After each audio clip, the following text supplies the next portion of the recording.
Hello, it is Rachel, and in my most recent podcast episode, I talked about how to raise children with healthy self-esteem, but not a sense of entitlement. Now, you may already know why raising children with healthy self-esteem is important, because not only do they feel better about themselves, but they're more likely to perform better and behave better. They're more likely to have healthy relationships when they have healthy self-esteem.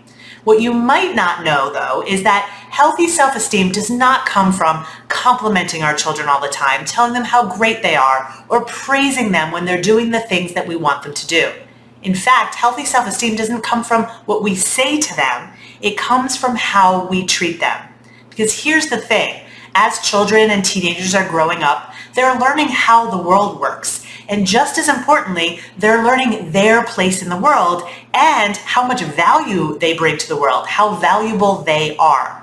And so very often the messages that they're getting are that they're only valuable or they're only good enough if they're doing certain things. For example, we may only be nice to them and lighthearted with them when they're doing what we want.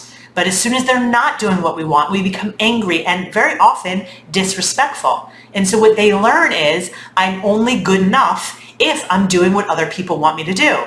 Or they may learn from their peers. Maybe their peers treat them better when they're acting a certain way or doing a certain thing. So what they learn is, oh, I'm enough if I'm wearing a certain thing or acting a certain way. They learn that their worth is conditional, and that is the opposite of healthy self-esteem. Now, we can't control what their peers tell them or the messages they receive on social media about why they're not good enough.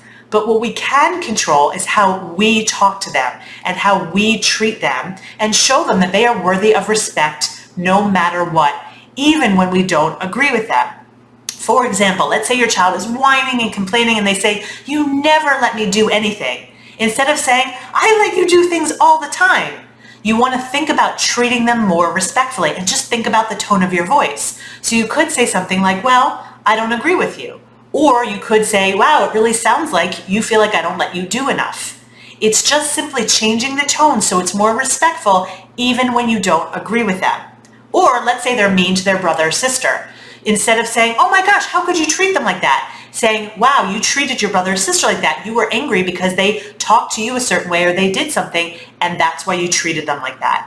You're not agreeing with their behavior. You're simply treating them with respect when you don't agree with their behavior. You're telling them that they are worthy of respect no matter who they are. Now, I do think it's our job to teach them how to behave differently, so they're not whining and complaining, so they're not being mean to their siblings. But very honestly, they are more likely to change their behavior when they feel good about themselves, and that starts with how we treat them.